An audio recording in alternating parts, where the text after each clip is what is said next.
ప్రముఖ హిందీ నటుడు బాలీవుడ్‌లో సూపర్ స్టార్‌గా వెలుగొందిన 'ధర్మేంద్ర' కొద్దిసేపటి క్రితమే బొంబాయిలో మృతి జరిగింది. బీచ్‌కెండ్ ఆసుపత్రిలో ఆయన అనారోగ్యంతో చికిత్స పొందుతూ గత కొంతకాలంగా ఆయన హాస్పిటల్‌లో ఉన్నారు. ఈ నేపథ్యంలోనే ఈరోజు పరిస్థితి విషమించడంతోటి ఆయన మృతి చెందినట్టుగా ఆయన కుటుంబ సభ్యులు చెప్పడం జరిగింది. ప్రస్తుతం ఆయన మృతదేహాన్ని ఆయన నివాసానికి బీచ్‌కెండ్ హాస్పిటల్ నుంచి నివాసానికి కూడా తరలించడం జరిగింది. ఈయన దాదాపుగా 300కి పైగా సినిమాల్లో బాలీవుడ్ సినిమాల్లో నటించడం జరిగింది. 'ధర్మేంద్ర' చాలా కాలంగా గత కొంతకాలంగా తీవ్ర అనారోగ్యంతో ఉన్నట్లుగా తెలుస్తుంది. ఈ నేపథ్యంలోనే ఆయన హాస్పిటల్‌లో చికిత్స పొందుతూ ఈరోజు మరణించడం జరిగింది. మొత్తంగా చూస్తే గనక 1935 డిసెంబర్ 8న పంజాబ్ రాష్ట్రంలోని నస్రాలీలో ధర్మేంద్ర జన్మించారు.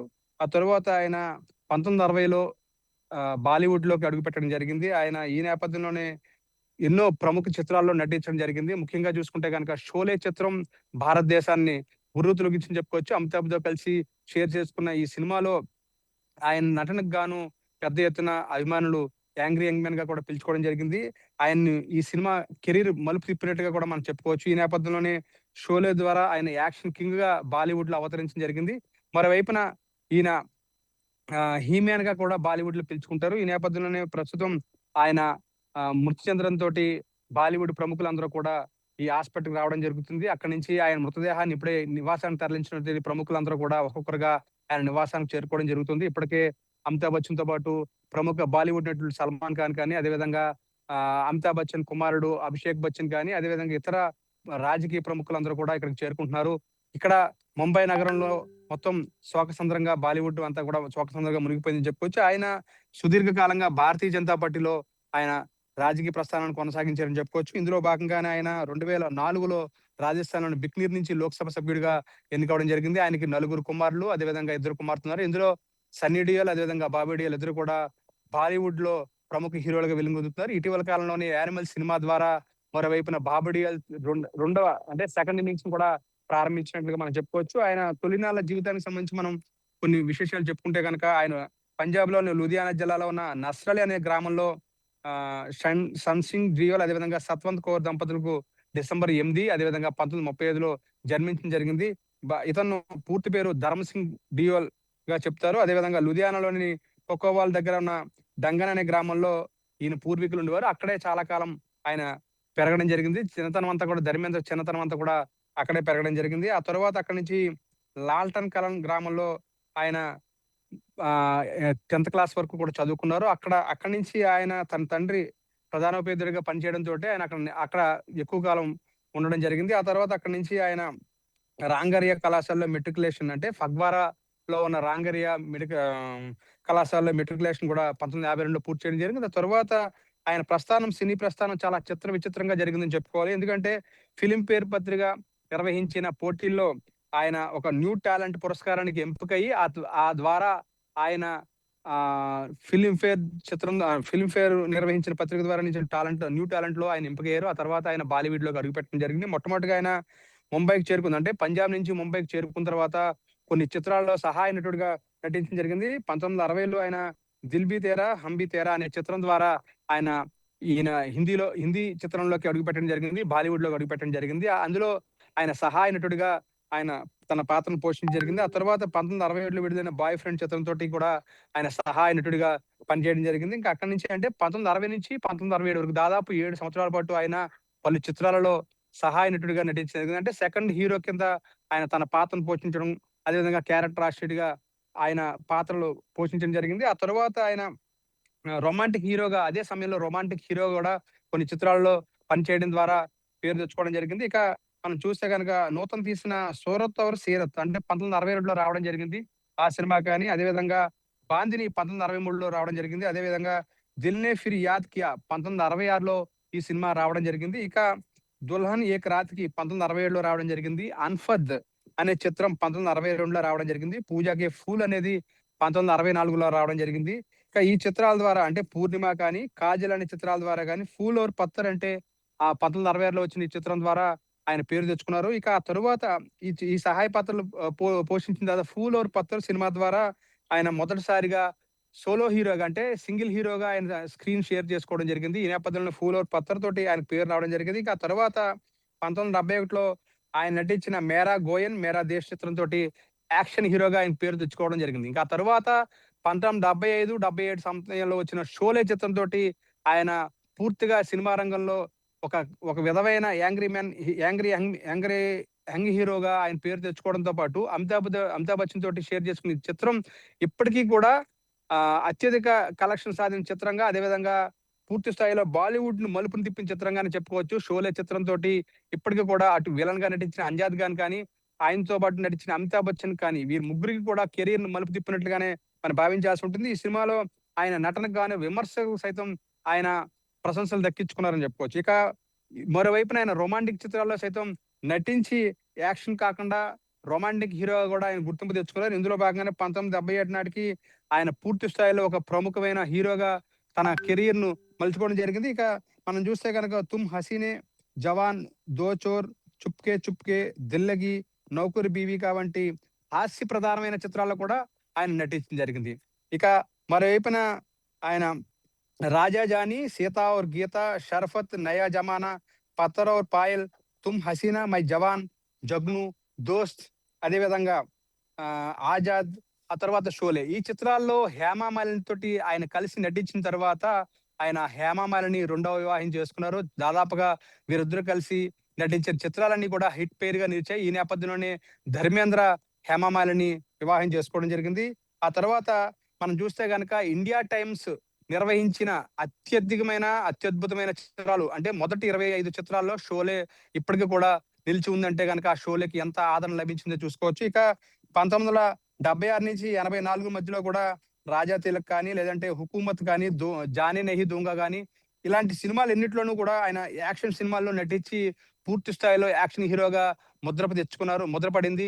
ఈ నేపథ్యంలోనే ధర్మేంద్ర అంటే యంగ్ మ్యాన్‌గా, అదేవిధంగా యాక్షన్ హీరోగా ప్రసిద్ధి చెందారు. ఆ తర్వాత 1977లో చూసుకుంటే గనుక 'ధరమ్‌వీర్' చిత్రంలో నటించడం జరిగింది. ఆ తర్వాత 1986లో 'మొహబ్బత్ కి కసమ్' చిత్రంలో అతిథి పాత్రలో కనిపించారు. ఇలాగా దాదాపుగా మనం చూస్తే గనక 300 పైగా చిత్రాల్లో ఆయన వేటికవే అంటే హాస్య రహిత చిత్రాల్లో కావచ్చు, లేదంటే యాక్షన్ చిత్రాల్లో కావచ్చు, లేదంటే గనక రొమాంటిక్ చిత్రాల్లో కావచ్చు. ఇలా అన్ని చిత్రాల్లోనూ కూడా నటించడం జరిగింది. ఆ తర్వాత మరోవైపున మనం చూస్తే గనక 1982లో ఆయన 'గజబ్' చిత్రం కావచ్చు, అదేవిధంగా 'సమాధి' అనే చిత్రంలో కావచ్చు. ఈ 2 చిత్రాలు కూడా ఆయనలో కొత్త కోణాన్ని ఆవిష్కరించే విధంగా ఆయన డబుల్ రోల్ కూడా పోషించడం జరిగింది. ఈ విధంగా ఆయన 1997లో చివరిసారిగా చూస్తే గనుక 'జీరో షాన్ సే' అనే చిత్రంలో త్రిపాత్రాభినయం కూడా ఆయన చేయడం జరిగింది. ఈ విధంగా ఆయన అప్పట్లో కపూర్ కుటుంబంతో పోల్చుకుంటే గనక 'పృథ్వీరాజ్ కపూర్' కానీ, అదేవిధంగా 'కరీనా కపూర్' కానీ వీరిద్దరూ తప్పితే మిగిలిన అందరూ కపూర్ కుటుంబంలో ఉన్న మిగిలిన అందరు హీరోలతో కూడా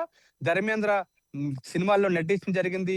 ఇది ఆయనకి ఒక రికార్డ్‌గా చెప్పుకోవచ్చు. ఇక మరోవైపున మనం చూస్తే గనక ఆయన మాతృభాష అయిన పంజాబీ చిత్రాల్లో కూడా కొన్ని చిత్రాల్లో నటించడం జరిగింది.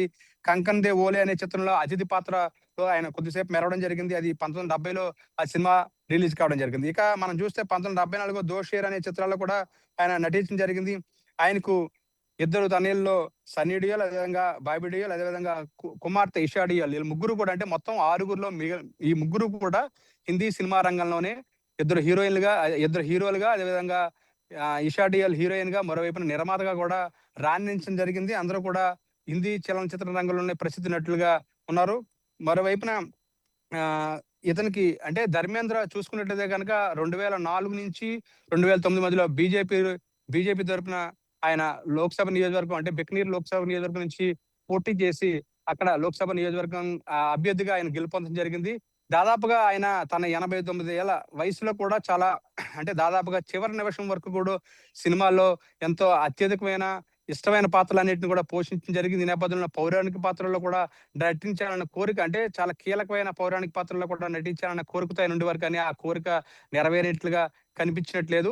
మరోవైపున ఇద్దరు కుమారుల్లో సన్నీ డియోల్ కానీ, అదేవిధంగా బాబీ డియోల్ కానీ ఇద్దరు కూడా బాలీవుడ్ రంగంలో చాలా కీలకమైన నటులుగా ఎదిగిన సందర్భం. ఆ తర్వాత ఒక దశాబ్దన్నర కాలంగా అటు సన్నీ డియోల్ కానీ, అదేవిధంగా బాబీ డియోల్ ఇద్దరు కుమారులకు కూడా సరైన హిట్లు లేని సమయంలో తిరిగి బాబీ డియోల్‌కు ఇటీవల కాలంలో 'యానిమల్' సినిమా తోటి ఆయన సినిమా రంగంలో పునరావాసం చేసినట్టుగా తెలుస్తుంది. ఈ నేపథ్యంలోనే 'యానిమల్' సినిమా ద్వారా బాబీ డియోల్‌కు కెరియర్‌కు ఒక మలుపు తిప్పిందని చెప్పుకోవచ్చు. ఈ నేపథ్యంలోనే మళ్ళీ తిరిగి బాబీ డియోల్ పుంజుకుంటున్న క్రమంలో ధర్మేంద్ర ఈ విధంగా హఠాత్ మరణం అనేది బాలీవుడ్ రంగానికి తీరని శోకానిగా చెప్పుకోవచ్చు. ప్రస్తుతం ఇక్కడ ఆయన నివాసానికి పెద్ద ఎత్తున బాలీవుడ్ ప్రముఖులు, అదేవిధంగా రాజకీయ ప్రముఖులు కూడా తరలి రాబోతున్నారు.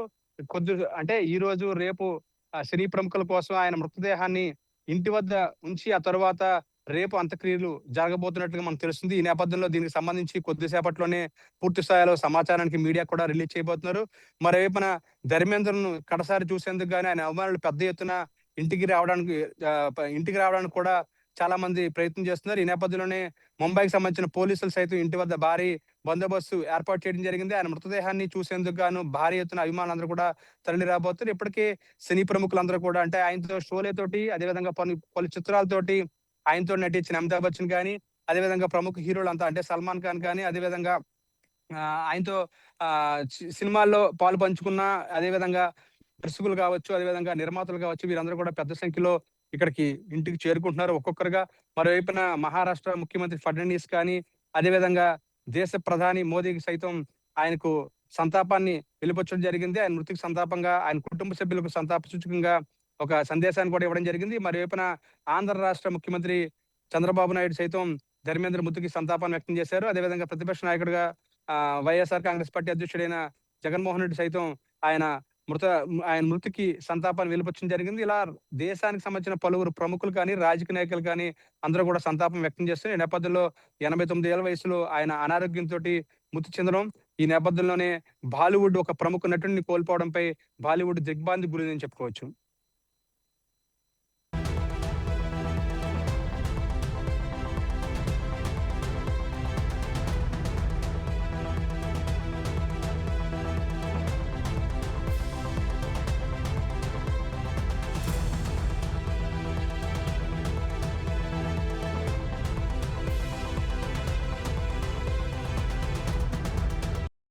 हाय दोस्तों, मैं हूं आपका राजपाल और आज एक ऐसा इंस्पिरेशन जिसमें जेन्युइनली फट्टा टाकी से लेके, शोले से लेके, धर्मवीर से लेके, चुपके चुपके से लेके, सत्यकाम से लेके, आंखें से लेके, कितने नाम लिए जाएं।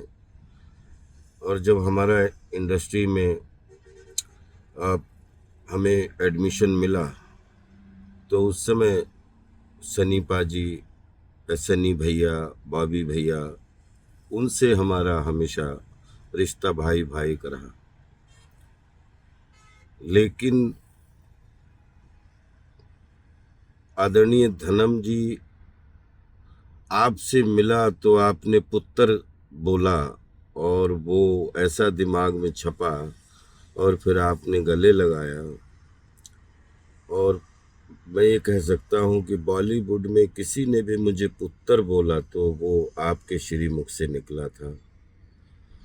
और आप हमारे भारतीय सिनेमा के वो हीरे हैं, जब तक ये भारतीय सिनेमा है, धर्म जी हमेशा गरम रहेंगे और अमर रहेंगे। पापा जी, भगवान आपकी पुण्यात्मा को शांति दे और आपके पूरे परिवार को मेरी खूब शक्ति दे और खूब आशीर्वाद दे। आपको नमन करते हुए सैल्यूट करता हूँ।